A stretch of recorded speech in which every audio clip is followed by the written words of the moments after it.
எல்லாருக்கும் நமஸ்காரம். இந்த வீடியோ பதிவு பண்ணுறதோட முக்கியமான நோக்கம் இந்த வருஷம் 2020. எங்கள் அப்பா பிறந்தது 1920 டிசம்பர் 7ஆம் தேதி. அதுதான் எங்களுக்கு அஃபிஷியலாக தெரியும்.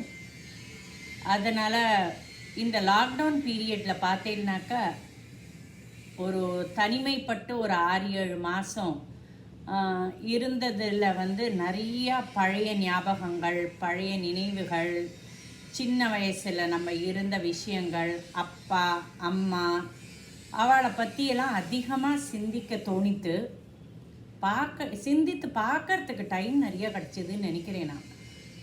எங்கள் அப்பா போய் பார்த்தேன்னாக்கா ஒரு 41 வருஷம் ஆச்சு. அப்பா எங்கள் இந்த இதுலேருந்து என்ன சொல்லுவா, ஃபிசிக்கல் பாடியிலேருந்து அவர் இங்கேருந்து இறந்து போய்.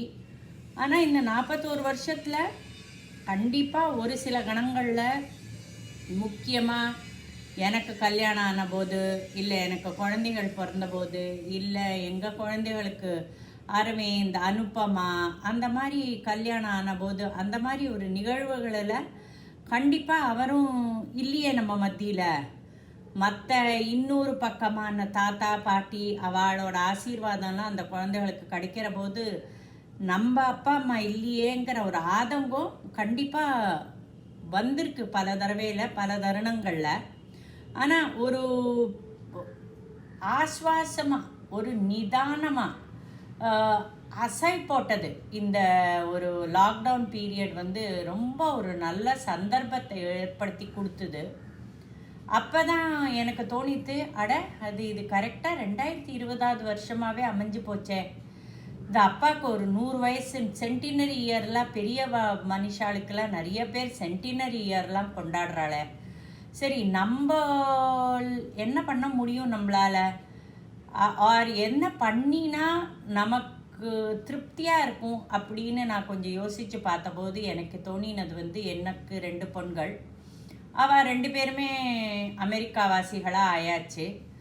அதில் ஒருத்தர் அங்கே இருக்கிற லோக்கல் ஆளையே, அவரையே ரயன்கிரியவரையே கல்யாணம் பண்ணிட்டு இருக்கா. 2வது பொண்ணு, பெரிய பொண்ணு இந்தியரை தான் கல்யாணம் பண்ணிட்டாலுமே அவளுக்குமே இனிமேல் இங்கே இந்தியாவுக்கு போய் வருகின்ற சந்தர்ப்பங்கள் எல்லாம் ரொம்ப குறைவு.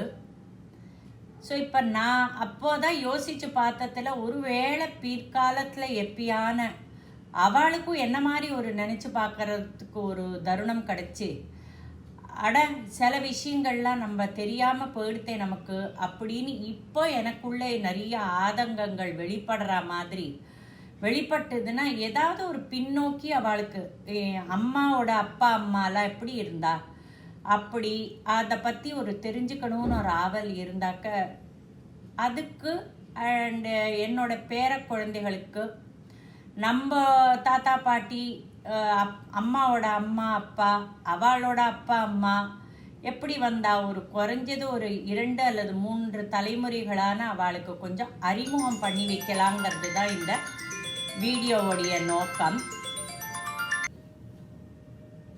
இந்த மாதிரி ஒரு பதிவு பண்ணலாம் அப்படிங்கிற ஒரு எண்ணம் வந்த உடனே அப்போ எனக்கு தோணினது, நான் இன்னுமே கொஞ்சம் அதிர்ஷ்டசாலி தான். ஏன்னா எங்கள் அப்பாவோட கூட பிறந்தவ பார்த்தேன்னாக்கா 4 தங்கைகள், ஒரு தம்பி. எங்கள் அப்பா பிறந்து வளர்ந்தது எல்லாமே பர்மாவில் தான். அதனால் அந்த அப்பாவோட கூட பிறந்தவங்களில் பார்த்தேன்னா ஒரே ஒரு அத்தை தான் இப்போ இல்லை. அப்பாவுக்கு அடுத்தபடியாக இருந்த அத்தை தான் இப்போது காலமாயிட்டாங்க ஒரு 10 வருஷம் முன்னாடி. ஸோ அதனால் எனக்கு என்ன தோணித்து, இது ஒரு ரொம்ப நல்ல சந்தர்ப்பமாக இருக்குமே. அவள்லாம் அப்பாவோட சேர்ந்து வளர்ந்தவாளாச்சே. ஸோ அவள் வாய் மூலமாகவும் நம்ம நிறைய விஷயங்கள் தெரியறதுக்கான வாய்ப்பு நமக்கு இருக்குது அப்படிங்கிற ஒரு சந்தோஷம். அவள்லாம் இன்னும் நம்ம மத்தியில் இருக்கிறதுனால நம்ம அவளை கான்டாக்ட் பண்ணி பண்ணலான்னு. அதே சமயத்தில் எங்கள் அப்பாவுக்கு 25-26 வயசு இருக்கிறச்சியே எங்கள் அம்மாவை கல்யாணம் பண்ணிண்டா. அப்போ பார்த்தேன்னாக்கா அம்மா பக்கத்துலேயும் அம்மாவோட தங்க வீட்டுக்காரர், எங்கள் சித்தப்பா, எங்கள் மாமா 2 பேர், அவள் எல்லாமும் நெருங்கி எங்கள் அப்பாவோட பல சந்தர்ப்பங்களில் பல வருஷமாக அவள்லாம் பழகியிருக்கா. ஒரு குடும்ப நபர் மாதிரியே தான் அவர் இருக்கிறதுக்குள்ள முதல் மாப்பிள்ளை அப்படிங்கிறதுனால அதிக வருஷம் இன்ட்ராக்ஷன் எல்லாரோடையுமே அவருக்கு இருந்திருக்கு. ஸோ அவகிட்டேருந்தும் அப்பா பற்றி சில தகவல்கள் தெரிஞ்சுக்கலாம் அப்படின்னு. அஃப்கோர்ஸ் ரொம்ப நெருங்கின தகவல், நிறைய தகவல்லாம் தெரிஞ்சுக்கிறதுக்கு வாய்ப்பு வந்து என்னோடய அக்கா விஜயா தான். அவள் என்னோட 10 வயசு பெரியவோ. அவளுக்கும் அப்பாவுக்கும் ரொம்ப ஒரு நெருக்கமான ஒரு முதல் குழந்தை, முதல் பொண்ணுங்கிறதுனால அவளுக்குள்ள ஒரு நெருக்கமான ஒரு பந்தம் இருந்தது. அது அவளும் உணர்ந்திருக்கா. நானும் குழந்தையாக இருந்தபோது நான் பார்த்துருக்கேன். அவள் 2 பேருக்கும் ஒரு ஸ்பெஷல் பாண்ட் அப்படிம்பாளே, அந்த மாதிரி ஒரு ஸ்பெஷல் பாண்ட் உண்டு. அப்புறம் 2வது அக்கா ஆஸ்திரேலியாவில் சித்ரா இருக்கா. ஸோ அவளோட நினைவுகளும் அவள் அப்பாவை பற்றி என்னவா இருந்தது. அவர் வீட்டுக்காரர் அதே மாதிரி எங்கள் அத்திம்பேர் 2 மாப்பிள்ளைகள். எனக்கு தான் வந்து எங்கள் அப்பா போனப்புறம் தான் கல்யாணம் ஆச்சு. அவள் 2 பேருக்கும் எங்கள் அப்பா இருக்கச்சியே பார்த்து கல்யாணம் பண்ணினது. ஸோ அவளுடைய நினைவுகள். அதே மாதிரி எங்கள் சித்தியோட 2 பொண்கள், கல்பனா ரமான்னு, சாரு சித்தி, அது சுலோச்சனா சித்தியோட ஒரு பொண்ணு உமா அப்படின்னு. அவள் எல்லாருமே அவளுக்கு என்ன நினைவுகள். அவள்லாம் வந்து ஒன்று வயசில் சின்னவா, 2வது அதிக நாள் அவளை வெளியூர்லேயே தான் இருந்திருக்கா. ஒரு சில சந்தர்ப்பங்களில் தான் அவளுக்கு எங்கள் அப்பாவை சந்தித்து நெருங்கி பேசி அண்ட் அதில் எவ்வளவு அவளுக்கு நினைவு இருக்கோ அதை அவள் ரொம்ப ஆசையாக பகிர்ந்துட்டுருக்கா. அதுதான் நான் சொல்லணும். எங்கள் சித்தப்பாவும் அவருக்கே ஒரு 90 வயசு ஆச்சு. அவர் எங்கள் அம்மாவோட தங்க வீட்டுக்காரர். அவர் பகிர்ந்துட்டுருக்கார். ஸோ அவருடைய என்ன நினைவுகள் எங்கள் அப்பாவை பற்றி அவர் என்ன தெரிஞ்சுட்டார் அஸ் அ பர்சன் அப்படிங்கிறத அவர் பகிர்ந்துட்டுருக்கார். ஸோ அதே மாதிரி எங்கள் அத்தைகள் 2 பேர் ரொம்ப உற்சாகம். அந்த மாதிரி ஒரு உற்சாகம் வந்து ரொம்ப ரொம்ப பாராட்டி நான் ரொம்ப வியந்து போனேன். எங்கள் சாரு அத்தை அப்படின்னு சொல்லிட்டு எங்கள் கடைசி அத்தை, அவங்க திண்டுக்கல்ல இருக்கா. அந்த அத்தை வந்து ரொம்ப உற்சாகமாக ஒரு 4 பேஜ் எங்கள் அப்பாவை பற்றி, மோர் ஆஃப் அப்பாவை பற்றி அல்லாமல் அவள் வளர்ந்த சூழ்நிலை, அவள் இங்கே இந்தியாவுக்கு வந்த சூழ்நிலை அப்படிங்கிற ஒரு ஃபுல்லாக ஒரு சரித்திரமே ரொம்ப அழகாக எழுதி கொடுத்தா. அந்த போட்டியில் பார்த்தேன்னாக்கா என்னோட 2வது அத்தை சுந்தரி அத்தைன்னு, அவங்களுக்கு கிட்டத்தட்ட 6-7 வயசு 8 வயசு பெரியவங்க இந்த சாருவத்தியை விட. ஆனால் சாரு எழுதினா, அதனால் நானும் எழுதியிருக்கேன் லலிதாவனுக்கு அப்படின்னு சொல்லி ரொம்ப ரொம்ப என்கரேஜிங். எனக்கு நான் யார்கிட்ட போய் இந்த மாதிரி நான் பண்ணுறேன், எனக்கு உங்கள் உதவி வேணும், எனக்கு ப்ளீஸ் நீங்கள் இதை எனக்கு ரெக்கார்ட் பண்ணி கொஞ்சம் அனுப்புங்கன்னா ஒருத்தர் கூட ஒரு தயக்கமும். அதே மாதிரி எங்கள் அத்தை, பெரிய அத்தையோட 4 பேர் அவள் குழந்தைகள். அதில் 3 பேர் இருக்கா. இப்போ அந்த 3 பேர் வந்து பார்த்தேன்னாக்கா எங்கள் பெரிய அத்தை குடும்பமும் எங்கள் குடும்பமும் ரொம்ப க்ளோஸாக நாங்கள் டெல்லியிலேயே வளர்ந்தவா ஒருத்தருக்கு ஒருத்தர். அந்த அத்தையோடு தான் அப்பாவுக்கு ரொம்ப உறவு முறை ஜாஸ்தி. அந்த அத்தை பார்த்தேன்னாக்கா அந்த அத்தையோட குழந்தைகளுக்கு அப்பாவை பற்றி நிறைய ரொம்ப ஃபாண்ட் மெமரிஸ். ஸோ அவளோட மெமரிஸை ரொம்ப நல்லா பகிர்ந்துட்டுருக்கா. ஸோ நான் வந்து எல்லாருக்கும் ரொம்ப ரொம்ப ரொம்ப தேங்க்ஸ். என்னுடைய ஆசையை ஒரு உணர்ந்துண்டு அவாவா தன்னோட சில பேருக்கு அப்ரஹென்ஷன் இருந்தது, என்னால் பேச முடியுமா, எனக்கு என்னது, எனக்கு ஒன்றும் பெரிய நினைவுகள்லாம் இல்லையே, நான் என்ன பண்ணுவேன் அப்படின்லாம். அதெல்லாம் மீறி, தடைகள் எல்லாம் மீறி, அஃப்கோர்ஸ் எல்லாரும் அவளோட பிஸி ஷெட்யூல் எல்லாருக்குமே இருக்குது. அதுலேயும் எல்லாரும் என்னோட ரிக்வெஸ்ட்டை ஏற்றுண்டு என்னோட வீடியோ கொலேஷனுக்கு கம்பைல் பண்ணதுக்கு எல்லாருக்கும் ரொம்ப ரொம்ப ரொம்ப தேங்க்ஸ் சொல்கிறேன். ஸோ ரொம்ப ஒரு நெகிழ்ச்சியான நிறைய நிகழ்வுகள் எல்லாரும் இப்போது வரப்போகிற வீடியோவில் பகிர போகிறா. ஸோ அதை நம்ம எல்லாருமா பார்ப்போம். அது எப்படி நான் வந்து இங்கிலீஷில் ட்ரான்ஸ்லேட் பண்ண போகிறேன் அப்படிங்கிறது கொஞ்சம் நான் யோசிக்க வேண்டியிருக்கு. முதல் கட்டமாக நான் வந்து அதை தமிழ், ஆர் எதில் கம்ஃபர்டபுளாக இருக்கோ, யார் யார் எந்தெந்த பாஷையில் பண்ணியிருக்காளோ அதை ஒரிஜினலாக அப்படியே கம்பைல் பண்ணிடலாங்கிற ஒரு முடிவில் இருக்கேன். ஸோ அது எனக்கு ரொம்ப சௌகரியமான பாஷையாக எனக்கு நான் தமிழ் ஃபீல் பண்ணதுனால அதுலேயே பண்ணியிருக்கேன். எனக்கு தெரியும் இந்த தமிழுங்கிறது என்னுடைய பேர குழந்தைகளுக்கெல்லாம் ரொம்ப உதவாது. ஸோ அவளோட பெனிஃபிட்டுக்காக இதை கண்டிப்பாக நான் இங்கிலீஷில் பண்ணியே ஆக வேண்டிய கட்டாயத்தில் இருக்கேன். ஸோ அதுவும் நான் பண்ணுறேன். அதுக்கு முன்னோட்டமாக இந்த தமிழ் வீடியோவை கம்பைல் பண்ணுறேன். கேஎன்வி கிருஷ்ணன் என்கிற எங்கள் சாமி அண்ணாவை என்னால் மறக்கவே முடியாது. எனக்கும் அவருக்கும் 12 வயசு வித்தியாசம். அண்ணான்ற பயம்தான் இருக்குமே தவிர பாசத்தோடு பழக முடியாது. ஏன்னா படிப்பில் ரொம்ப கரார். எனக்கு ரொம்ப குறைச்ச மார்க் வரும் கணக்கில். அவரோ கணக்கில் 100க்கு 100 வாங்குவார். அதனால் என்ன பண்ணுவார், கணக்கு சரியாக போடலைன்னா தலையில் குட்டுவார், தொடையில் கிள்ளுவார், எல்லாம் பண்ணுவார். அந்த பயத்தினால கணக்கு கற்றுக்க போகிறதுனா எனக்கு ரொம்ப பயமாக இருக்கும். அம்மா நீ கற்றுக்குழு அப்படின்னு எங்கள் அம்மாட்ட போவேன். நான் லாங் டிவிஷனும் ஷார்ட் டிவிஷனும் கற்றுக் கொடுக்குறேன்டா, அவள் கற்றுக்கவே மாட்டேங்கிறாடா, எனக்கு வேலை நிறைய இருக்குடா சாமி, நீ தாண்டா அவளை கரையேற்றணும், கணக்கு ஏன் டியூஷன் வைக்கணும், என் பையனே 100க்கு 100 வாங்குறான், அவன்கிட்டே கற்றுக்க மாட்டேன்றா, அவள் என்ன செய்யணும். இல்லை அண்ணா தங்கைனா பாசம் இருக்கும், ஒரு டீச்சர்னா அடிப்பா, அதனால் வெய்யுமா. ஆனால் அங்கே யாரும் டியூஷன் சொல்லித்தரவா இல்லை. அதனால் அண்ணா தான் தலையில் கூட்டுவா, இல்லாட்டா வயலின் போவால் அடிச்சு கணக்கு கற்றுத்தருவா. எனக்கு வராது. அதுக்கப்புறம் தான் காம்போசிட் மேத்ஸ் வேறு எடுத்துக்க சொல்லிட்டான். இதுவே வராதுன்னா அல்ஜிப்ரா ஜாமெட்ரி எங்கேருந்து நான் போடுவேன். அதனால் எனக்கு கணக்கு வேண்டாம், ஆப்ஷனல் மேத்ஸ் எனக்கு வேண்டாம், நான் ஹிஸ்ட்ரி ஜியாகிரஃபி எடுத்துக்கிறேன். அதுக்கு அண்ணா ஒத்துக்கலை. கிடையாது, இந்த வீட்டில் எல்லோரும் கணக்கில் தான் நல்லா மார்க் வாங்கணும், சின்ராஜ் படிக்கிறான்ல அதுபோல் நீயும் படியும். அதுக்கப்புறம் சரின்னு படிக்க ஆரம்பித்தேன். அதுக்கப்புறம் சரியாக வரல, எப்படியோ தத்தி தடமாடி ஒரு எஸ்எஸ்எல்சி கூட பாஸ் பண்ணல. ஆனால் இந்தி பிரச்சார சபாவில் இந்தி கற்றுன்றதுனால ஹிந்தி டீச்சராக ஆனேன். அதுக்கப்புறம் செகண்ட் வேர்ல்டு வார் முடிஞ்சு நாங்கள்லாம் கப்பலில் இந்தியாவுக்கு வந்து இங்கே எவாக்குவேஷன் எல்லோரும் கிராமத்தில் மதுராந்தகம் ஊரில் போய் உட்காந்துருந்தோம். அதுக்கப்புறம் வாரெல்லாம் டிக்ளேர் ஆனப்புறம் திருப்பி சென்னைக்கு வந்து ஸ்கூலில் சேரணுன்னாக்கா டேட் ஆஃப் பர்த்து மாற்றணும். 1932னா எடுத்துக்க மாட்டேன்ட்டான். அதனால் 34 ஆக்கினா அவள் போடக்கூடாது, அந்த கார்பரேஷனை போய் மாற்றணும், நீங்கள் பிறந்த ஊர் மியான்மியாராக இருக்கிறதுனால இந்த ஊரில் செல்லாது, உங்களுக்கு சீட்டு கிடையாதுன்ட்டான். அப்போ நான் என்ன பண்ணுறது, படிக்கிறதுக்கு கிடையாது, ப்ரைவேட்டாக படிச்சுக்க வேண்டியதுதான். உங்களுக்கு எஸ்எஸ்எல்சிலாம் தாண்டி காலேஜ் எல்லாம் போகணுன்னா ப்ரைவேட்டாக தான் படிக்கும். அப்படி இல்லைன்னா வேறு பாஷை கற்றுண்டு அதுக்கு டீச்சராக போய்க்கும்.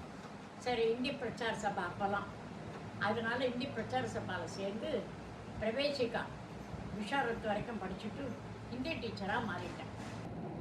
சரி, இப்போ அப்பாவை பற்றி நீங்கள் முதல்ல சொன்னேள், சின்னவாடாக இருக்கிறச்ச உங்களுக்கு கணக்குனா பிடிக்காது, ஸோ கணக்கு பாடத்துலலாம் ரொம்ப ஸ்ட்ரிக்டாக அப்பா இருப்பான்னு. நீங்கள் கொஞ்சம் பெரியவாடாகி அப்பாவோட போய் அப்பா அம்மாவோட செகண்டராபாட்லலாம் இருந்திருக்கேளா? அப்பா அதை பற்றி ஏதாவது சொல்ல முடியுமா உங்களுக்கு? அப்புறம் அந்த பயம் எப்பயானு போச்சா? நீங்கள் வளர்ந்தப்புறம் அப்பா மேலே இருந்த பயம் போச்சா, இல்லை பயம் இருந்ததா கடைசி? செகண்டராபாட்டில் எனக்கு ஒரு மாப்பிள்ளை பார்த்தேன். அந்த மாப்பிள்ளை எனக்கு பிடிக்கல. ஆனால் அண்ணாவுக்கு ரொம்ப பிடிச்சது. கவர்மெண்ட் வேலை, இங்கேயே இருக்கலாம் நீ, நான் இருக்கேன் துணைக்கு அப்படின்னு சொல்லி பார்த்தா. ஆனால் நான் மாட்டேன்னு சொல்லிட்டேன். ஏன்னா அவன் கொஞ்சம் குண்டாக இருந்தான், அதனால் வேண்டான்னு சொல்லிட்டேன் நான். அப்பாவை பற்றி சொல்லணுன்னா, நான் பிறக்கிறதுக்கு முன்னாடியே அவர் எங்கள் வீட்டு மாப்பிள்ளை ஆகிட்டார்.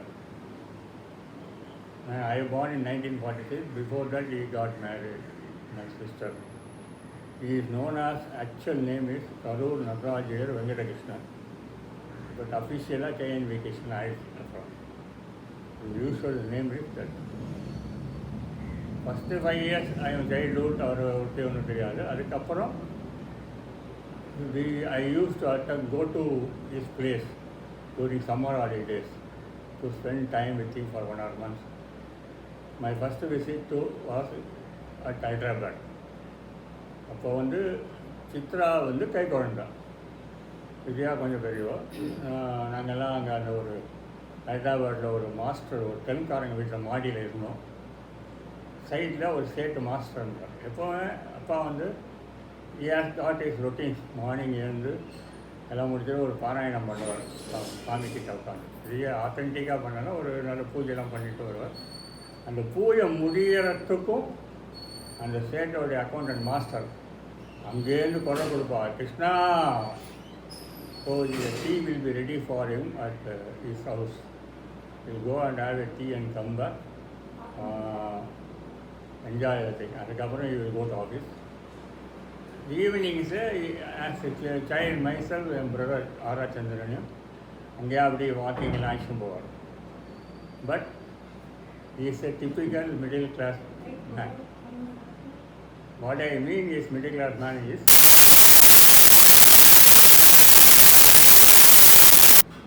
we are very much in consultation running the family to bridge the gap and to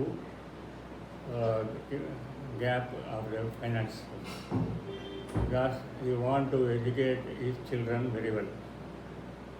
That endeavor was continued till his lifetime. 1958 Krishnan எனக்கு நல்லா தெரியும். இவர் ரொம்ப நல்ல மனுஷர். ஒரு தடவை பார்த்தாக்கே அவரோட மூவ் பண்ணுறதுக்கு எல்லாருக்கும் ஆசையாக இருக்கும்.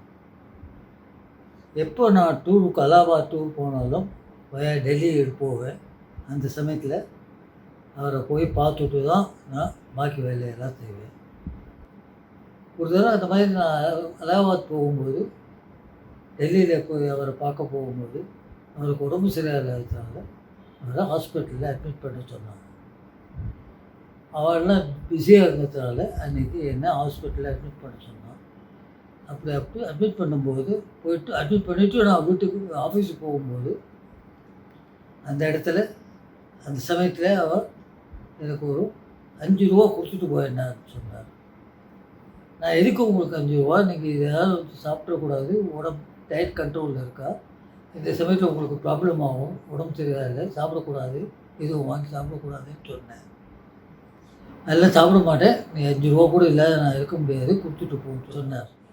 திருப்பி சாயந்தரம் வந்து பார்க்கும்போது அவர் வந்து இந்த 5 ரூபாயில சமோசா வாங்கி உட்காந்து மேலே சாப்பிட்டுருக்காரு. என்ன அது, நான் ஒரு சொல்லிட்டு போய் சமோசா வாங்கி சாப்பிட்ருவேன், உடம்பு தெரியாதுனாக்க நாளைக்கு என்ன தானே எல்லோரும் திட்டுவா அப்படின்னு நான் சொன்னேன். இதுதான் லாஸ்ட் டைம் சாப்பிட்றேனோ என்னமோ, இனிமேல் சாப்பிடுவேனோ மாட்டேனோ, நான் சாப்பிட்டேன், இது யாருக்கிட்டையும் நீயும் சொல்லாதே நானும் சொல்லலை அப்படின்னு சொல்லி அவர் என்னை ரிக்வஸ்ட் பண்ணார். அவர் நல்ல மனுஷர். அதுக்கப்புறம் அவரை நாங்கள் பார்க்க முடியல, அவர் தவறி போயிட்டார். கடவுள்கிட்ட நித்திய சூரியா அவர் சேவை பண்ணிட்டு இருப்பார்னு சொல்லி எனக்கு தோன்றுறது. நல்லவாழை தான் கடவுள் இந்த மாதிரி ஜல்தி அழைச்சிட்டு போடுறாரு. 1958 கிருஷ்ணன் எனக்கு நல்லா தெரியும். இவர் ரொம்ப நல்ல மனுஷர். ஒரு தடவை பார்த்தாக்கே அவரோட மூவ் பண்ணுறதுக்கு எல்லாருக்கும் ஆசையாக இருக்கும். எப்போ நான் அலகாபாத் டூர் போனாலும் டெல்லி போவேன். அந்த சமயத்தில் அவரை போய் பார்த்துட்டு தான் நான் பாக்கி வேலையெல்லாம் செய்வேன். ஒரு தடவை அந்த மாதிரி நான் அலகாபாத் போகும்போது, டெல்லியில் போய் அவரை பார்க்க போகும்போது, அவருக்கு உடம்பு சரியாகிறதுனால அவரை ஹாஸ்பிட்டலில் அட்மிட் பண்ண சொன்னாங்க. அவரெல்லாம் பிஸியாக இருந்ததுனால அன்றைக்கி என்ன ஹாஸ்பிட்டலில் அட்மிட் பண்ண சொன்னான். அப்படி அட்மிட் பண்ணும்போது அட்மிட் பண்ணிவிட்டு நான் வீட்டுக்கு ஆஃபீஸுக்கு போகும்போது அந்த இடத்துல அந்த சமயத்தில் அவர் எனக்கு ஒரு 5 ரூபா கொடுத்துட்டு போயின்னான்னு சொன்னார். நான் எதுக்கு உங்களுக்கு 5 ரூபா, நீங்கள் ஏதாவது சாப்பிடக்கூடாது, உடம்பு டயட் கண்ட்ரோலில் இருக்கா, இந்த சமயத்தில் உங்களுக்கு ப்ராப்ளம் ஆகும், உடம்பு சரியாதில்லை, சாப்பிடக்கூடாது, எதுவும் வாங்கி சாப்பிடக்கூடாதுன்னு சொன்னேன். அதெல்லாம் சாப்பிட மாட்டேன், நீ 5 ரூபா கூட இல்லாத நான் இருக்க முடியாது, கொடுத்துட்டு போன்னு சொன்னார். திருப்பி சாயந்தரம் வந்து பார்க்கும்போது அவர் வந்து இந்த 5 ரூபாயில சமோசா வாங்கி உட்காந்து மேலே சாப்பிட்டுருக்காரு. என்ன அது, நான் ஒரு சொல்லிட்டு போய் சமோசா வாங்கி சாப்பிட்ருவேன், உடம்பு தெரியாதுனாக்க நாளைக்கு என்ன தானே எல்லோரும் திட்டுவா அப்படின்னு நான் சொன்னேன். இதுதான் லாஸ்ட் டைம் சாப்பிட்றேனோ என்னமோ, இனிமேல் சாப்பிடுவேனோ மாட்டேனோ, நான் சாப்பிட்டேன், இது யாருக்கிட்டையும் நீயும் சொல்லாதே நானும் சொல்லலை அப்படின்னு சொல்லி அவர் என்னை ரிக்வஸ்ட் பண்ணார். அவர் நல்ல மனுஷர். அதுக்கப்புறம் அவரை நாங்கள் பார்க்க முடியல, அவர் தவறி போயிட்டார். கடவுள்கிட்ட நித்திய சூரியா அவர் சேவை பண்ணிட்டு இருப்பார்னு சொல்லி எனக்கு தோன்றுறது. நல்லவாழை தான் கடவுள் இந்த மாதிரி ஜல்தி அழைச்சிட்டு போடுறாரு. I have vivid memories about Krishnan Peripa, especially the year 1972. அப்போ நாங்கள் டெல்லிக்கு மோர் தேன் 30 days அந்த இடத்துல போய் இருந்தோம். He was a very lovable person and he used to love having all children around him. எனக்கு மோஸ்ட் வேல்யூபிள் மெமரி என்னன்னாக்க, அவர் என்னை ஃபஸ்ட்டு டைம் ரிப்பப்ளிக் டே பரேடுக்கு அழைச்சிட்டு போனார். It was something that we enjoyed thoroughly. I'm sure wherever he is, he's showering his blessings on all of us.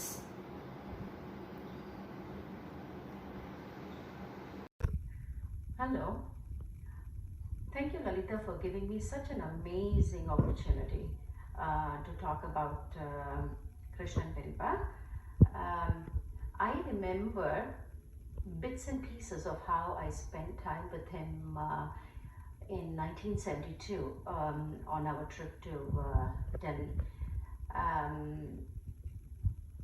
But if you were to ask me about my interactions with him, my memory does not take me that far back.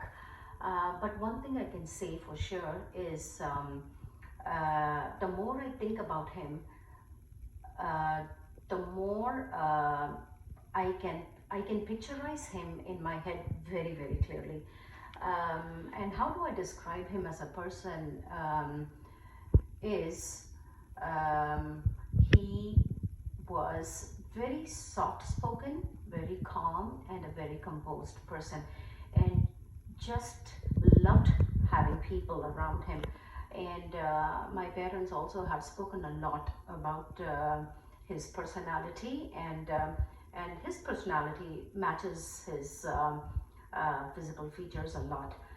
And I wish I were in a position to contribute a little bit more about my interaction with him, but unfortunately I was too young back then to remember.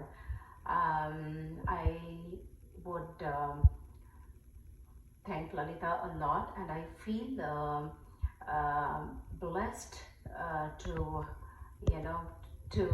make a contribution about him, and all the more blessed because I was chosen to speak about him.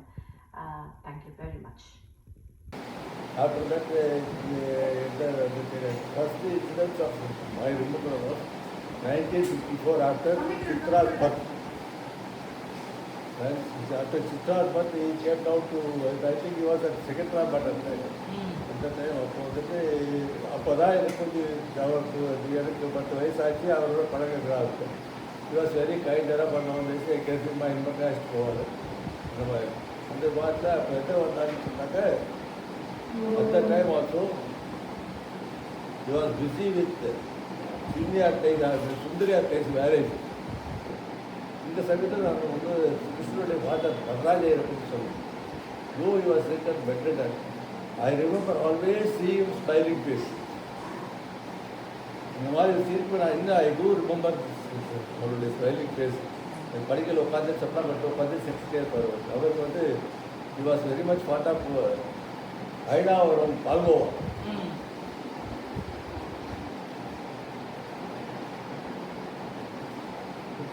வந்துட்டு sir, நான், Rajmohan, Secunderabad going. You were Chitra, at that time Chitra was about hardly 2 years old and Vijaya was about 7 years. They were very Secretariat, the location was very Pataru. அங்கே போட்டு அது we stayed there for 30 days. And the heat took place to stay every time. Secretariat to சுற்றி காமிக்கிறது, ஜலாதன் museum, Charminar, அந்த Osmania university இதெல்லாம் சுற்றி காமிக்கிறது. Was very much anxious to show us everything and feel safe about it. In fact, வந்துட்டு ஜலாதன் museum was near Charminar, இந்த old building. பெரிய பங்களா மாதிரி சின்ன என்ட்ரன்ஸ் கொண்டு போனது. அங்கே தான் வந்துட்டு அப்போ வந்து யூஸ் டு அந்த அந்த கைட்ஸ்லாம் இருப்பாங்களே அவங்கள சரியாக எக்ஸ்பிளைன் பண்ண சொல்லுவாங்க. இந்த கத்தி ஒன்று காத்துட்டு இந்த அந்த ஜாலாஜை காட்டு கத்தியை சொன்னோம். அப்போ இவர் சொன்னார், இந்த பட்டரை அழுத்தி காட்டு. என்ன சார் என்ன பட்டரை அழுத்தி காட்டுன்னு சொன்னாங்க. பட்டரை அழுத்தினா அது 3 parts ஆகுது. இதெல்லாம் he was interested to explain whatever he could remember explain பண்ணுறதுக்கு ஜனங்களுக்கு புரியுது. My family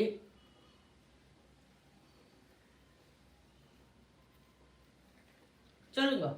he loved each other. Myself is very pet to him.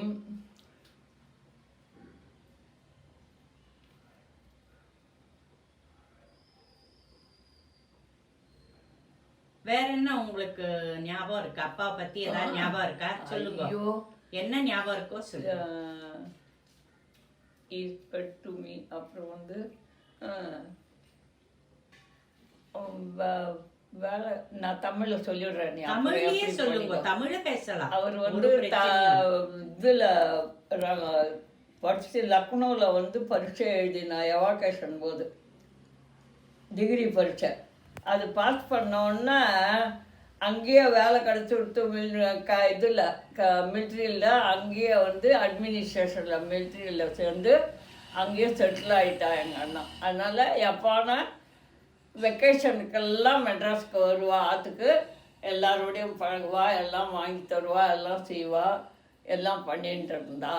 அப்புறம் கல்யாணம் ஆனோடனே டெல்லியில் வந்து செட்டில் ஆனா. டெல்லியில் செட்டில் ஆகிருக்கச்சா அங்கே வேலை செய்ய வச்சாதான் அட்மினிஸ்ட்ரேஷன் ஆன தொட்டு அங்கேயே வேலை கொடுத்தா. ரிட்டையர் ஆகிற சமயம் ஒரே இடமா வேணும்னு. அப்புறம் அவருக்கு பசங்க, அவள் பெரியவ அங்கேயே இப்போ டெல்லியில் இருக்கா.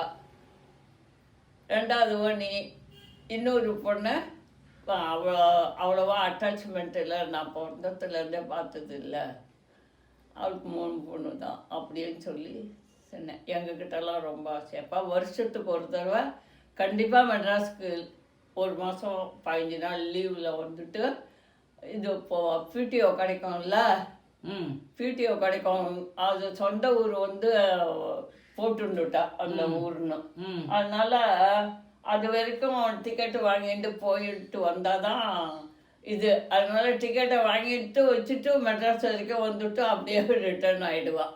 அங்கே போய் எட்டி பார்த்துட்டு அங்கேருந்து டிக்கெட்டில் இது பண்ணோம் இல்லையா, கரெக்ட், அதெல்லாம் டிக் பண்ணிட்டு எல்லாம் பண்ணிட்டு பஞ்ச் பண்ணிட்டு திருப்பி போயிடுவா அப்படின்னு சொன்னான். அது சொன்னான். அதனால் அப்போல்லாம் எங்களோடலாம் பழகுவா. நான் எல்லாம் வாங்கி தருவா, எல்லாம் பண்ணுவாள், பறிச்சியாக எல்லாம் வாங்கிட்டு வருவா.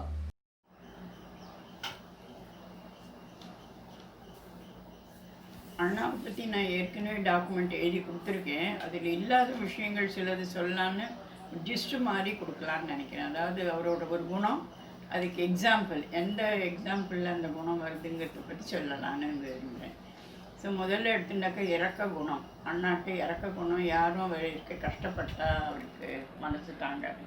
அதுபோல் சித்தி வந்து ஓஹோன்னு வீடு கட்டி வாழ்ந்துருந்தா கூட தண்ணி கஷ்டம் எப்போவுமே இருக்கும். பக்கத்து வீட்டில் போய் ஒரு புதுக்கோட்டை மாமி வீட்டில் கிணத்து தண்ணி தான் நல்லா இருக்கும்ன்ட்டு அங்கேயும் தண்ணி கொண்டு வருவாள். அந்த தண்ணியை தூக்கிட்டு மாடி ஏறணும், மாடிப்படி ஏறி வரணும். இதெல்லாம் அண்ணா பார்த்தான்னா அண்ணாக்கு முன்னாடி சித்தி கொண்டு வர ஒத்துக்க மாட்டாள். நான் எடுத்துன்னு வரேன்மா, அதெல்லாம் செய்வாள். அப்புறம் வீட்டில் உதவி பண்ணுவாள் கிச்சனில். இதில் முக்கிய காரணம் என்னென்னா, அப்பா வீட்டில் இருந்தால் வெளியில் வர மாட்டா, கிச்சன்லேயே அம்மா பின்னாடியே தான் சுற்றிட்டு இருப்பாங்களாம். அப்பா கிட்ட ஒரு மரியாதை கலந்த பயம் உண்டு. அந்த பயத்துக்கும் ஒரு காரணம் இருக்கும். சின்ன வயசில் வந்து அவள் அம்மா சீக்கிரம் செத்து போனதுனால அந்த டயத்தில் அந்த குழந்தைக்கு ஏதோ ஒரு வேதனை இருந்திருக்கும் போல் இருக்கு. அது தெரியாது. அப்பாவுக்கு ஒரு தனி வேதனை இருந்திருக்கும். அப்பா வேலையை முடிச்சுட்டு எங்கேயோ இந்த பாட்டு கிளாஸுக்கெல்லாம் போயிட்டு அப்படி நாடக ட்ரூப்போட சேர்ந்து ட்ராமாலாம் ப்ராக்டிஸ் பண்ணிவிட்டு வீட்டுக்கு டயர்டாக வரும்போது அப்பாவை பார்த்த உடனே இந்த குழந்தைக்கு ஒரு அழுகை வருமா. அழுதாக்கா அப்பாவுக்கு பிடிக்காது. எந்த குழந்தையும் அழற சத்தம் அப்பாவை பிடிக்காது. உடனே அடிக்க வருவாளாம். அந்த சித்தி போய் காப்பாற்றிடுவா. ஆனால் அப்போலேருந்து அப்பா அடிப்பாங்கிறதுனாலே அப்பா கிட்ட ஒரு பயம் வந்ததோ என்னமோ தெரியல அப்படின்பா அம்மா. ஆனால் அப்புறம் பெரியவனாக என்ன பழகி போச்சு. சின்ன வயசுல இருந்த அந்த பயம் மரியாதையாக மாறிடுது, அவ்வளோதான். அதுக்கப்புறம் சிக்கனத்தை பற்றி சொன்னது கூட அவரோட குணம் கிடையாது. அது வீட்டினோட குடும்ப சூழ்நிலை வறுமையின் காரணமாக கூட அப்படி கொஞ்சம் சிக்கனமாக இருக்கலாமேன்னு தோணியிருக்கும். அதனால தான் அப்படிலாம் வாங்கியிருப்பான்னு நினைக்கிறேன் எல்லாம். அப்புறம் பொறுமையில் முன்ன சொன்னால் போல் பொறுமைக்கு பொறுமை பூஷணம். அவர் எல்லாத்துக்கும் ஒரு பொறுமையாக இருப்பார். அப்புறம் அப்பாட்ட மரியாதை கலந்த ஒரு பயம்னு சொன்னேன்னு அதுக்கு ஒரு இன்னொரு எக்ஸாம்பிள் என்னென்னா, ஊரெல்லாம் போய் சொல்லி கொடுத்துட்டு இருந்தா அப்பா வயலின், வீணை, வாய்ப்பாட்டு இதெல்லாம். ஆனால் வீட்டில் இருக்கிற பசங்களுக்கு யாருன்னு இங்கே பெரிய அக்காவுக்கு மட்டும் கொஞ்ச நாளைக்கு வாய்ப்பாட்டு சொல்லி கொடுத்துருந்தா வீட்டில். அப்போ வயலின் வாசிப்பா கூட. ஸோ அண்ணா ஒளிஞ்சின்னு ஏக்கலைவன் மாதிரி அந்த வயலினை கற்றுண்டா. அண்ணாக்கு உட்கார வச்சு என்றைக்கும் அவர் சொல்லி கொடுத்தது இல்லையா, அம்மா சொல்லுவாள். அதனால் தானே அப்புறம் வாசிக்க ஆரம்பித்து ஒரு வாட்டி வெக்கேஷன் அந்த ஒரு ஃபிடில் எங்கள் வீட்டில் இருந்தது. அப்பா இருந்த வரைக்கும் எங்கள் வீட்டில் தான் இருந்தது, யாரும் வாசிக்காமல் கிடக்கும். அண்ணா ஒரு வாட்டி வெக்கேஷனுக்கு வந்தபோது தான் தூசி தட்டி எடுத்து அதில் வாசிக்க ஆரம்பித்தா.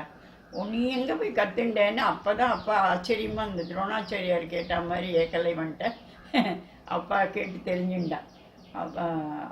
அப்பாவுக்கு ஒரு பெருமை தான், பையனால் ஒரு பெருமை தான் வந்து சேரும், இல்லைன்னு சொல்ல முடியாது.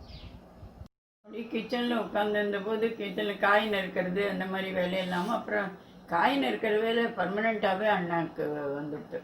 கடைசியில் லேட்டர் ஸ்டேஜில் கூட கல்யாணம் ஆனப்புறம் மன்னிக்கெல்லாமும் காய்கறி நடுக்கி கொடுக்கறது அண்ணாவோட வேலை தான். அது நான் பார்த்துருக்கேன் நிறையா. ஸோ அந்த மாதிரி ஒரு இறக்க குணம், பெண்கள் யாரும் கஷ்டப்படக்கூடாது, அந்த மாதிரி ஒரு இறக்க சுபாவம் உண்டு. அப்புறம் பொறுமை, அண்ணாவோட பொறுமையை பார்த்தாக்கா எல்லாத்தையும் அட்ஜஸ்ட் பண்ணிட்டு அரவணைச்சுண்டு யங்ஸ்டர்ஸ்கிட்ட எப்படி பழகணும், பெரியவாள்கிட்ட எப்படி பழகணும், அதெல்லாம் பொறுமையாக எல்லாம் பார்த்து பண்ணுவோம். அப்புறம் 2 குடும்பம்னு ஆனவன அப்புறம் கூட 2 குடும்பத்துக்கும் எப்படி சேர்த்தாப்பில் உதவி பண்ண முடியும் அந்த மாதிரியெல்லாம் பண்ணுவாள். யார் மனசும் நோக்க முடியாது பேச மாட்டா. என்றைக்குமே ஒரு அன்பான சொற்கள் தான் வாயிலேருந்து வரும். அம்மான்னு தான் கூப்பிடுவா. எந்த பொண்ணு டீ போட்டு யாரையுமே கூப்பிட மாட்டா. வாமா போமா தான். அது தாத்தாவுக்கும் பிடிக்காது, எங்கள் தாத்தா பாட்டிக்கும் பிடிக்காது. டீ போட்டேன் என்ன பொண்டாட்டியா நான் டீ போட்டு கூப்பிட்றேன் வெய்வா. அதனால் அண்ணாக்கும் அதே இதில் பழகினதுனால அம்மான்னு தான் போட்டு கூப்பிடுவேன். அதுக்கப்புறம் பார்த்தாக்கா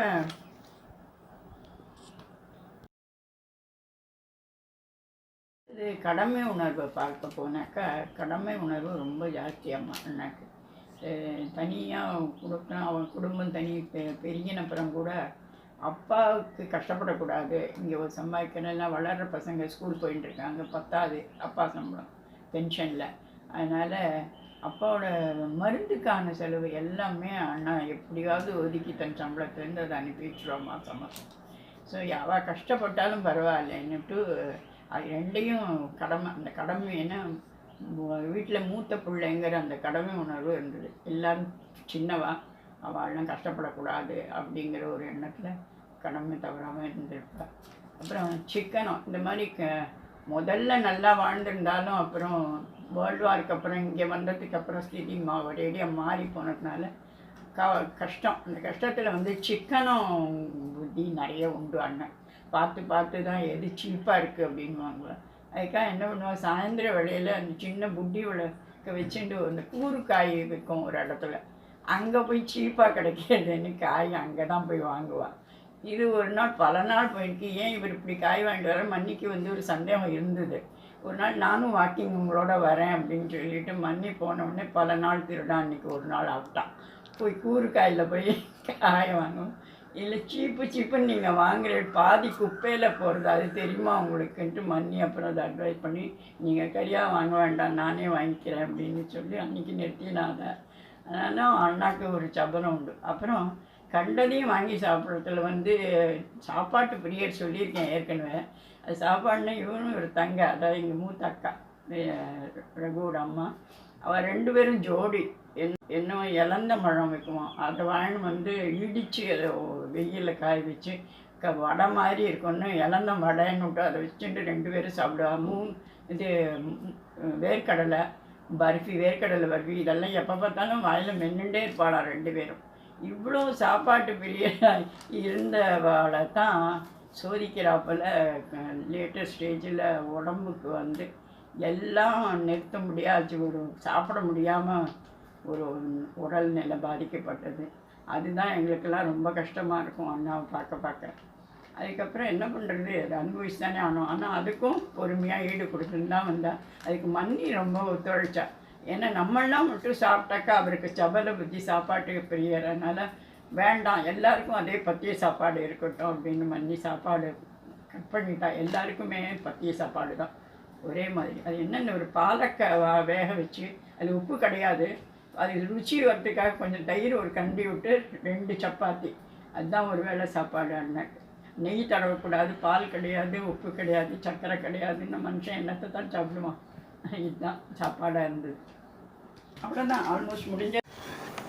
எல்லாருக்கும் நமஸ்காரம். எங்கள் பெரிய மாமா பேர் கிருஷ்ணன்னு பேர். ஆனால் வீட்டில் எல்லோரும் சாமி அண்ணான்னா கூப்பிடுவாள். சாமி அண்ணான்னாக்க சாமி மாதிரி தான் எல்லாருக்குமே. ஒரு அனுகிரகம், ஆசீர்வாதம் எல்லாருக்கும் எப்போதும் இருந்துகிட்டே இருந்தது. நான் சின்ன குழந்தையிலேருந்தே ஒரு லீவு நாள்னாக்க ஓடி போயிடுவேன் பழைய மாமத்தில். அங்கே தான் இருப்பேன் நான். வீக்கெண்டு எனக்கு அங்கே தான் எப்போதுமே. மறுநாள் தான் ஸ்கூலுக்கு போகணும். மண்டே அன்றைக்கி சண்டே அன்றைக்கி ராத்திரி வந்துடுவேன் திரும்பி. இதான் என்னோடய ரொட்டீன். அப்போ தான் பார்த்தது மாமாவை. அப்போ எங்கள் தாத்தா வந்து ரொம்ப நடக்க முடியாமல் ஒரு பெட்டோடையே இருந்தால். ஆனால் அந்த வீட்டில் மாமாவை தான் அங்கே ஒரு இது மாதிரி, உயிர் மாதிரி எல்லாருக்கும். மாமாவோட ரொம்ப நல்ல ஹேபிட்லாம் என்னென்னாக்கா, ஒரு பழக்க வழக்கங்கள், அவர் லைஃப்பை எப்படி லீட் பண்ணணுன்றது, ஒரு சாதாரணமாக சிம்பிளாக எப்படி இருக்கணுன்றது எல்லாருக்கும் காமிச்சிருக்கா. அதுலேருந்து நம்ம எவ்வளோ கற்றுனோம் எவ்வளோ கற்றுக்கலன்றது நம்ம லைஃப்பை பற்றி நம்மளுக்கே தெரியும். ஆனால் சாமி அண்ணாவோட நான் சாமி அண்ணான்னு சொல்லிட்டேன் தப்பாக. மாமாவோட பெரிய மாமா அவருக்கு ஒரு நல்ல ஹேபிட்டு, நிறைய பேர் தெரியுமோ தெரியாதோ, ரொம்ப நல்ல வயலின் வாசிப்பான். அந்த வயலின் வாசிக்கிறதுக்கு வச்சோன்னே கேட்குறதுக்கு வச்சோன்னே போவேன். என்ன எங்கள் தாத்தாவும் வாசிச்சுருந்தான்னு சொல்லுங்க. ஆனால் எங்கள் பெரிய மாமா நான் வயலின் வாசி நிறைய கேட்டிருக்கேன். அவர் சாயங்காலம் வந்து உட்காண்டா எல்லாம் சந்தியாவதெல்லாம் பண்ணிவிட்டு காலம் வரைக்கும் வயலின் வச்சுன்னு உட்காந்து ரொம்ப இதுவாக மும்முரமாக அதை வாசிப்பா. அதெல்லாம் கேட்கணும், அதுக்கெல்லாம் கொடுத்து வச்சுருக்கணும் அது மாதிரி கேட்குறதுக்கு. ஆனால் பெரிய ஆர்டின்னு சொல்ல முடியாது. ஏன்னா அவள் ஃபேமிலியோட பந்தங்கள்லேயும் இருக்கட்டும். அதனால் அந்த கலைகள்லாம் எக்ஸ்ட்ரா கரிக்குலர் ஆக்டிவிட்டின்னு சொல்கிறோமே, அது மாதிரி அந்த கரிக்குலரில் அவர் வரல. ஆனால் நம்மளுக்கும் எனக்கும் ஆசையாக இருந்தது, இந்த மாதிரி வாத்தியம் கற்றுக்கணும், இந்த மாதிரி ஒரு வாத்தியம் கற்றுக்கணும். எப்போதுமே உடம்பு ஒரு மனுஷனுக்கு இந்த நேரம் ஒரு அரை மணி நேரமான பகவானை பிரார்த்தனை பண்ணுறது, அதே மாதிரி இது மாதிரி ஒரு வயலினோ ஒரு இன்ஸ்ட்ருமெண்ட் மியூசிக்கோ கற்றுண்டு அது வாசித்தாக்க ஒரு மனசுக்கு சந்தோஷம், ஒரு தெய்வீகம் இது கிடைக்கும், பிராப்தம். அது மாதிரி அது இது மாதிரி லைஃபு இருந்தது. ரொம்ப மீரட்டில் கொஞ்ச நாள் மாமா இருந்தால் அப்போது கொஞ்சம் ரொம்ப ஆசையோடு தான் எல்லோரும் அங்கே இருந்தோம். ஆனால் மாமா திடீர்னு காலமானது, ரிட்டையர் ஆனப்புறம், அதுவும் ரிட்டையர் ஆனப்புறம் திடீர்னு காலமானது ஒரு பெரிய ஷாக்காக இருந்தது. என்ன பண்ணுறது, அவா கொடுத்து வச்ச பாக்கியம் அதான். எனக்கு என்னென்ன கஷ்டமாக இருக்குன்னாக்கா, எப்போ இத்தனை வருஷமாக அவர் வந்து ஒரு கஷ்ட லைஃப்னு சொல்ல இருந்தாலும் லைஃப்பில் ஒரு என்ஜாய்மெண்ட்னு ஒன்று கிடையாது தனியாக.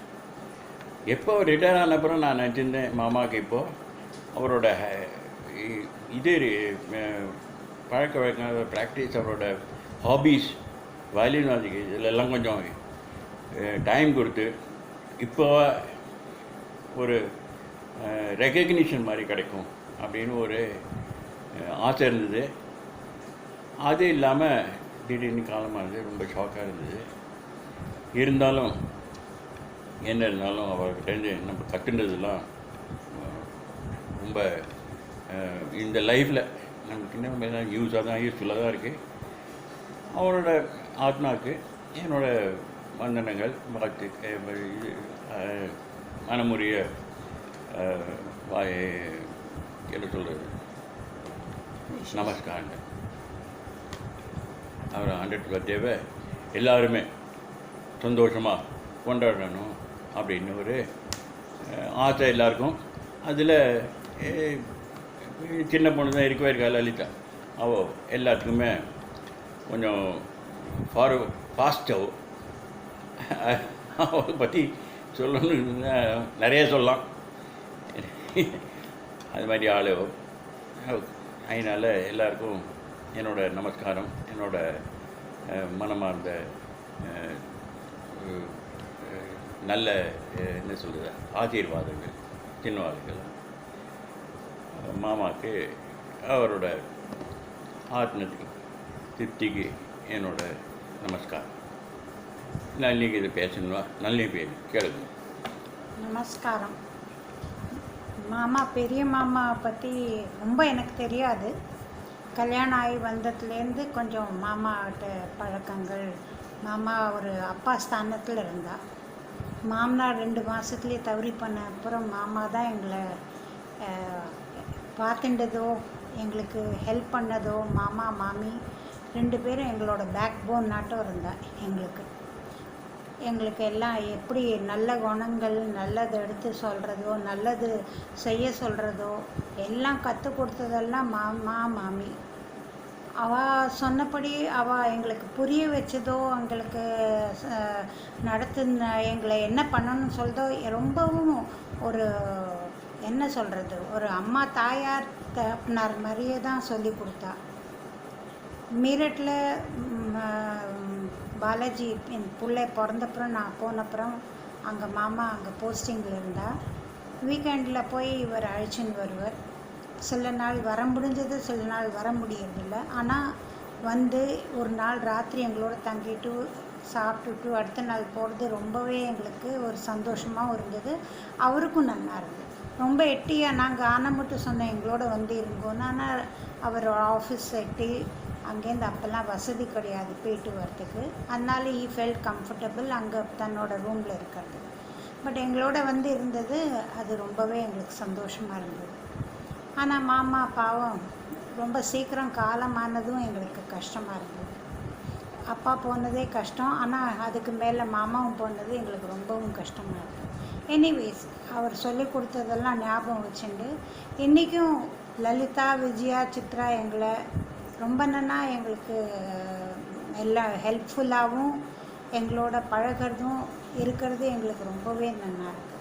நன்றி. அவரோட 100th பர்த்டே எங்களோட பெஸ்ட் விஷஸ், எங்களோட நமஸ்காரம். Thank you. Thank you.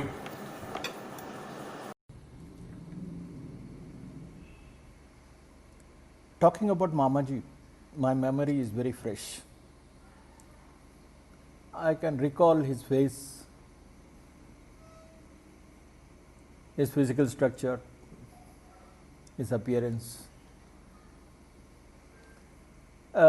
Medium built, slightly on the heavier side, 5'11" or 5'10", baggy pant, half sleeves, white shirt,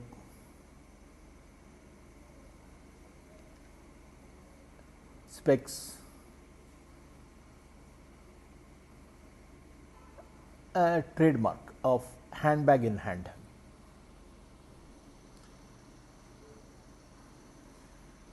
Probably he kept his money in that, wearing pickpocket. Maybe he has had an experience, I don't know. Yes, a snuff powder box in his breast pocket and a dirty hand key on his right pocket. pant pocket.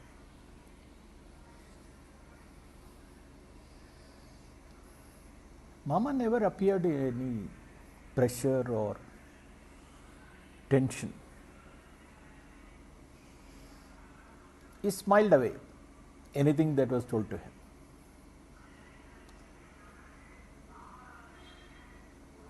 A practical man. I remember in one of my leave,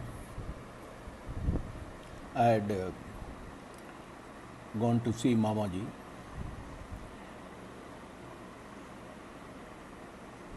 He was really sick and lying in bed.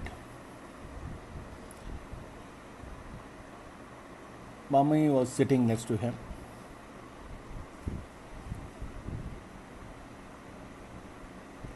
There was not any words exchanged. Everything was, heart speaking to heart. I am asking, how are you? And he is saying, I am sick or I am not well. And mommy saying, look at him, he is lying down.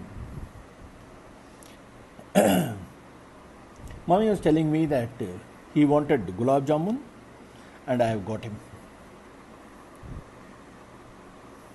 This is against all medical advice. And just to keep up the emotional requirement and the great foodie habit that he possessed.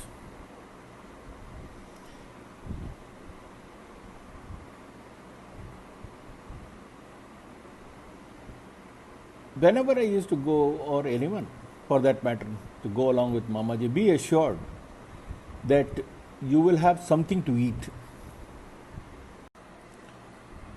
To a great extent,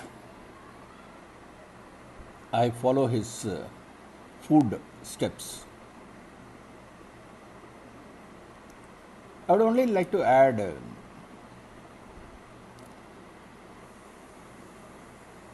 my Mamaji, or for that matter even my father, they slogged all through their life.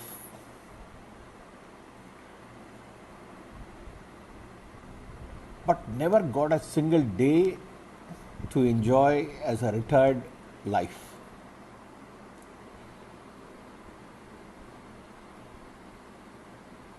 Where they could pursue some of their hobbies or something which they wanted to do.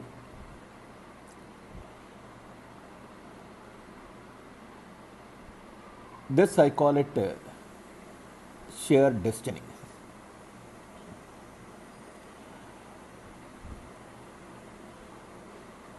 Wherever they are, I wish them to rest in peace. Om Shanti. Thank you. Hi everybody. I need no introduction as I am associated with this family for the last almost 50 years, less only 2 years. Some time back, Lalita approached me with a suggestion that this year, being the centenary birth year of my father-in-law, we should do something to make it memorable. In that connection, she is taking numerous steps. One of them is to record the happier moments which we had with him during his lifetime. I had many occasions, but due to want of time, I am only enumerating one or two. My father-in-law is an affable person with high integrity and simplicity. He doesn't believe in wastage of money for any reason, even if it belongs to others. One such instance which came to my mind, when in the initial stages of my stay at Delhi, we had limited. We started our family in a separate flat near his house. We had to buy basic furniture. Our budget, as usual, was very limited. Even then, I thought it would cost a few thousand rupees. When I expressed this to him, he listened to me, and within 2-3 days, he came with a van followed. He brought in that a cot, an almirah, a sofa, and other things. And when I asked him about the cost, he said it cost only 700 rupees, something like that, when I had a bigger budget in mind.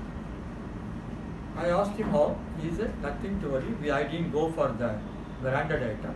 I went to Kamala Market to get the almirah and other places to get the cot and other items. On unloading, I found when the cot had a big hole covered with a wooden plank nailed on that in the middle. I got shocked.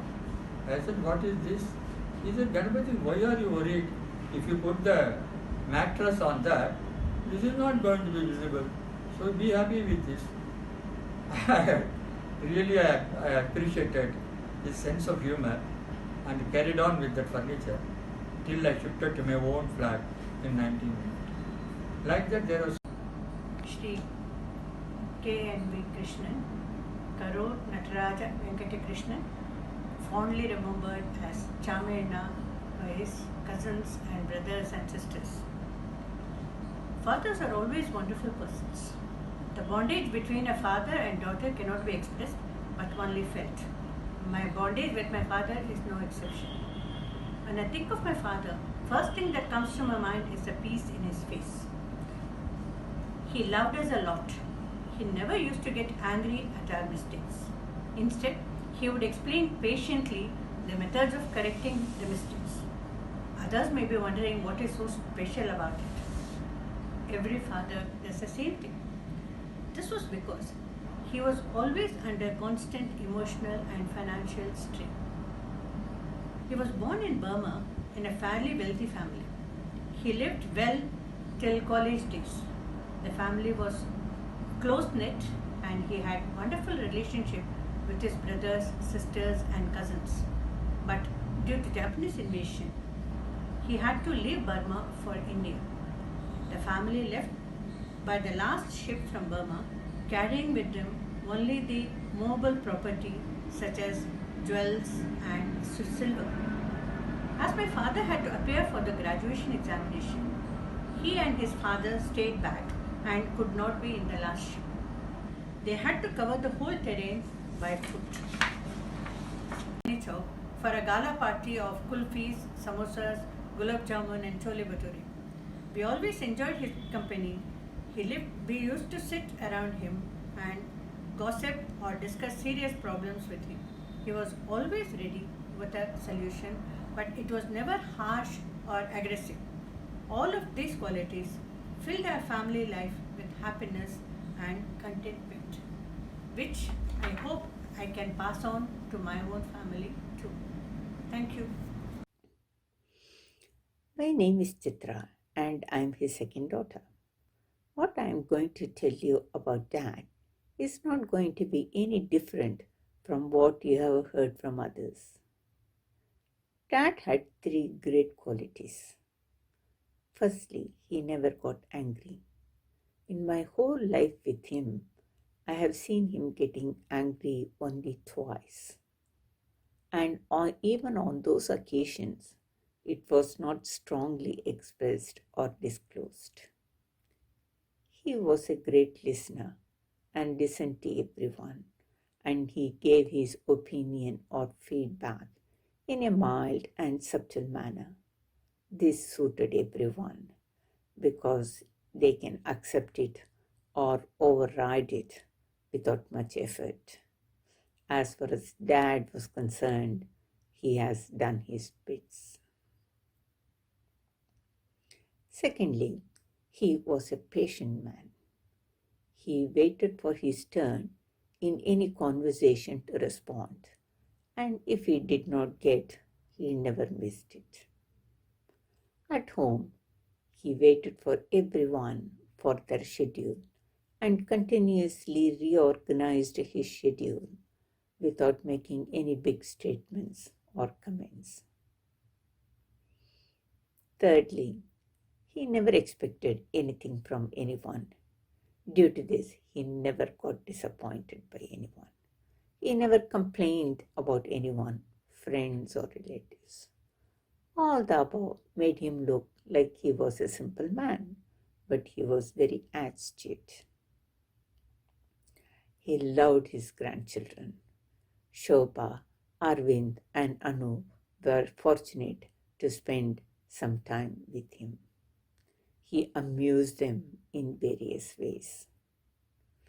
He loved music and was fond of playing harmonium and violin which we had at home. I remember him playing Ichukudana Bichukudana on many occasions upon my request. Finally, I would like to add that his memories, his actions, and his comments had made me think about him on everyday life. I believe he is the best dad I could have ever had. I love him deeply and will continue to do so. Hello Lalitha, நான் சுந்தர். உங்கள் அப்பாவை பற்றி பேச சொன்னேன். பெரியப்பாவும் உங்கள் அப்பாவும் நம்ம எல்லாரும் செக்டர் 4 805 அண்ட் 504 இருந்தோம். பிறகு மளிகை சாமான்லாம் எல்லோரும் காரிபோடியிலேருந்து வாங்கிட்டு வந்து வச்சுப்போம் வீட்டில். அப்புறம் ரெண்டாவது ஆசிரமத்துலேருந்து வெண்ணெய் வாங்கிட்டு வந்து அதை ப்ராசஸ் பண்ணி எல்லாம் நம்ம கூட இருந்து ஹெல்ப் பண்ணுவோம். மூணாவது மகாலிங்க ஐயர், எங்கள் அண்ணா வந்து லிங்காயத்துன்னு உங்கள் அப்பா கூப்பிடுவா. அப்படி ஒரு ஃப்ரெண்ட்ஷிப்பு. அப்புறம் நம்மளாம் ரிப்பப்ளிக் டே பரேட் போயிருக்கோம். அப்புறம் மீரட் கூட போயிருக்கோம். உங்கள் அப்பா போஸ்டிங்கில் இருந்தபோது அங்கே ஒரு சினிமா, அனாமிகாங்கிற ஒரு சினிமா பார்த்தோம். அப்புறம் நல்லபடியாக எல்லோரும் நல்லா இருக்கணுங்கிறது நான் வேண்டிக்கிறேன். God bless all.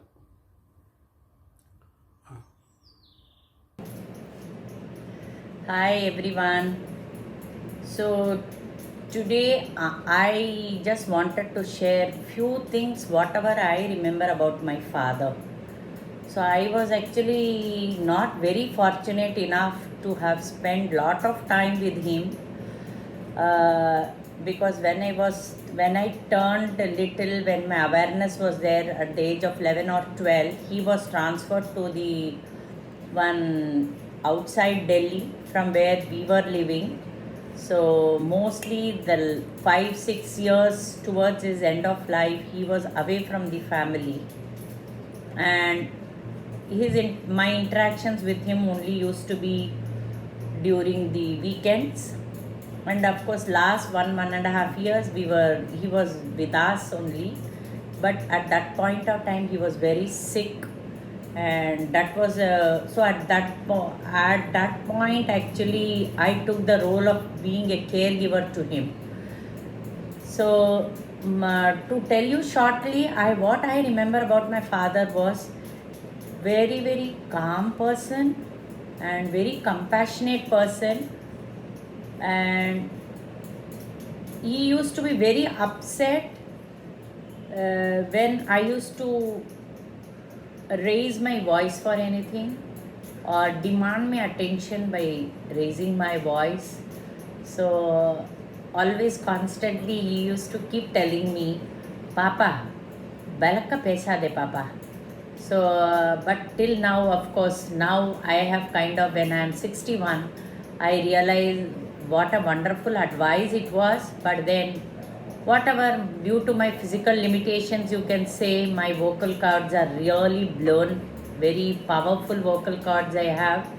So I cannot restrict my voice, however hard I can try. So that is the truth. So what I remember about my father, he was very passionate about yoga. He used to every day do Sirsasana. And I used to sit, when he was in Sirsasana as a kid, I used to sit down and look at him and keep counting. He used to make me count till 60. Then his passion towards violin I remember very well. And he was, and as a kid I was very, very sick child. I used to be always catching up some infection or the other. So he, like any caring parent, he used to take tips from his colleagues in office and get me all sorts of medicines and tonics to boost my immunity. And very religiously he used to tell me to take all of them. Maybe with constant efforts of his and pushing, miraculously I should say, when I turned 12 or 13, my health really became very robust. So I really thank my parents for what I am today. And because of their, though they are not physically with me, but I can, every moment of my life, I feel their constant presence and their blessings, which are taking care of me and my family and my children and grandchildren. I am very, very thankful to you. I love you, Appa and Amma. Love you so much. Love you.